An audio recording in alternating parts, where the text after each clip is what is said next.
আসসালামু আলাইকুম ওয়া রাহমাতুল্লাহি ওয়া বারাকাতুহু। ইসলামে জিনের অস্তিত্ব ও মানুষের উপর প্রভাব সুপ্রমাণিত। আল্লাহ তাআলা সূরা জিন, সূরা নাস, সূরা ফালাকে তাদের কথা উল্লেখ করেছেন। শয়তানি জিন বা বিদ্রোহী জিন, শয়তান সব সময় মানুষের ক্ষতি করার সুযোগ খোঁজে। আসুন এদের ব্যাপারে বিস্তারিত জেনে নেই। ১. ঈমান ও তাকওয়ার দুর্বলতা। যখন মানুষ আল্লাহর জিতের থেকে গাফিল হয়, নামাজ ছেড়ে দেয় বা গুনাহে লিপ্ত হয়, তখন আত্মার চারপাশের ঈমানী সুরক্ষা ঢাল দুর্বল হয়ে যায়। হাদিসে এসেছে, শয়তান মানুষের শরীরে রক্ত প্রবাহিত হওয়ার মতো প্রবাহিত হয়। বুখারী, মুসলিম। অর্থাৎ যখন ঈমান দুর্বল, তখন তারা সহজে প্রবেশ করতে পারে। ২. নাপাক বা অপবিত্র অবস্থায় থাকা। দীর্ঘ সময় অজু ছাড়া থাকা বা নাপাক অবস্থায় থাকা শয়তানি জিনের আক্রমণ সহজ করে। হাদিস, নবী সাল্লাল্লাহু আলাইহি ওয়াসাল্লাম বলেছেন, পবিত্রতা ঈমানের অর্ধেক। মুসলিম। সুতরাং পবিত্রতা না থাকলে শয়তান কাছে আসার সুযোগ পায়। ৩.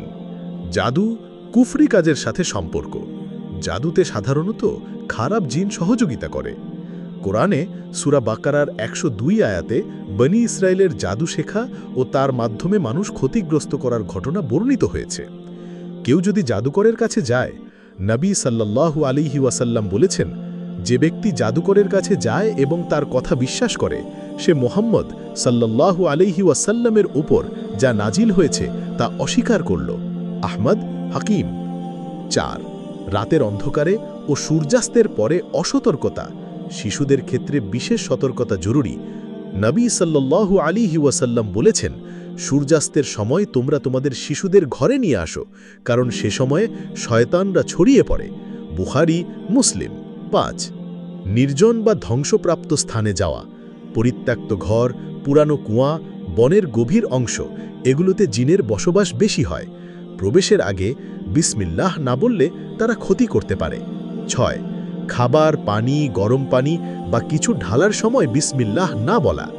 হাদিসে এসেছে, তোমরা যখন খাবার খাও আল্লাহর নাম উচ্চারণ করো, আর যদি ভুলে যাও তাহলে বলো বিসমিল্লাহি আউয়ালাহু ওয়া আখিরাহু। আবু দাউদ।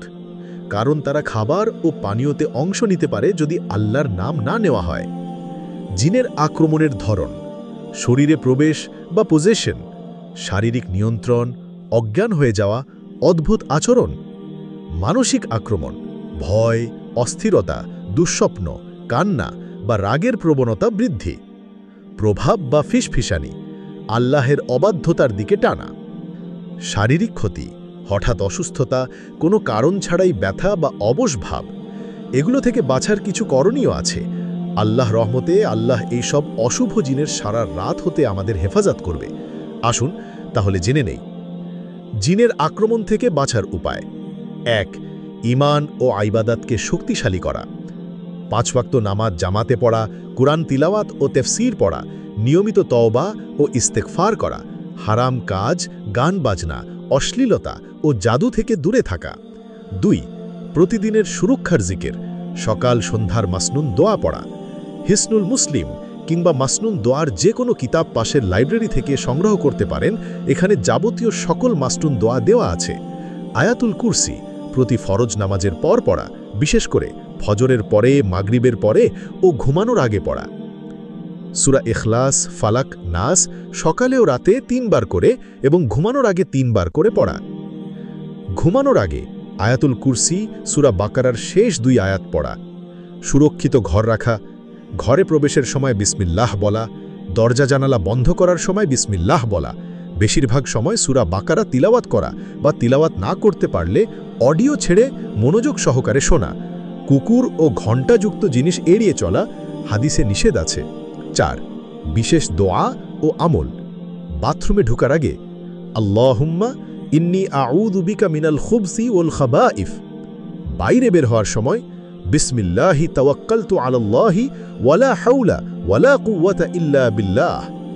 ভয় লাগলে আউযু বিকালিমাতিল্লাহি তাম্মাতি মিন শাররি মা খালাক। আক্রমণের সময় করণীয়, ভয় না পাওয়া, কারণ ভয় শয়তানকে শক্তি দেয়। আজান দেওয়া বা উচ্চস্বরে কুরআন তিলাওয়াত করা।